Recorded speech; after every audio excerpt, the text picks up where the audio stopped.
This morning, we are joined by President and CEO of Greater Rochester Enterprise, Matt Hurlbut, to recap GRE's year in review. Matt, thank you so much for joining us this morning. Thank you. Good morning. It's good to be here. Yes, and we're glad to have you. So first, I'm told that congratulations are in order as GRE had a record-breaking year in 2022. Can you tell me about some of those successes? Sure.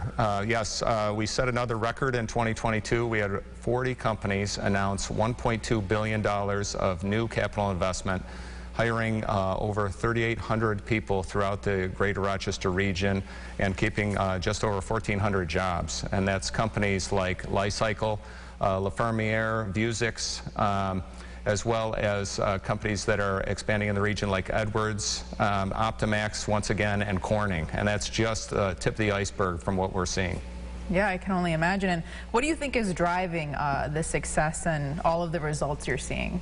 Well, I think it goes back to something that's really our tagline, and Greater Rochester is a place where smart people live and smart businesses grow. So since really 2020, we've seen an expansion of those essential companies. A lot of our optics, photonics, and imaging companies are expanding. Edwards Vacuum is in that supply chain for semiconductor.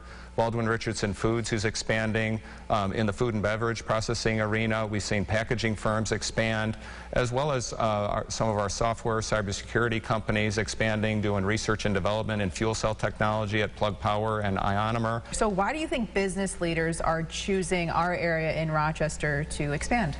Well, I think it depends on the business. Certainly in the food and beverage arena, we've got a great proximity to 1/3 of the U.S. and Canadian population. We like to talk about one-day truck drive from those shelves.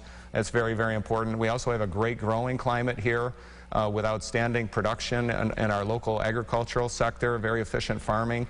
And then in the medical device, our college university system, great healthcare system, so we've got the ability to have practical application and knowledge transfer.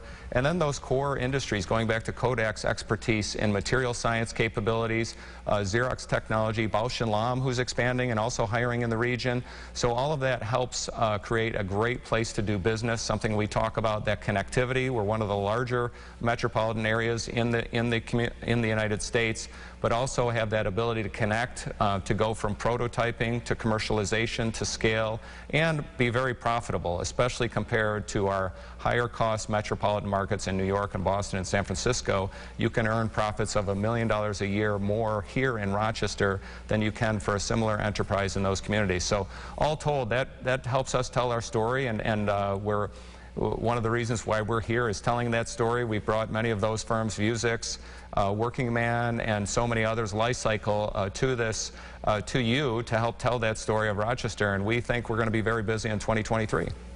And we're certainly glad to have you here in Rochester. Thank you so much for coming in studio this morning. Yeah, thank you, and we look forward to more good news coming in the very near future. We do as well. Thank you so much. And for more information on the work GRE does in our community, just head over to our website. That's rochesterfirst.com.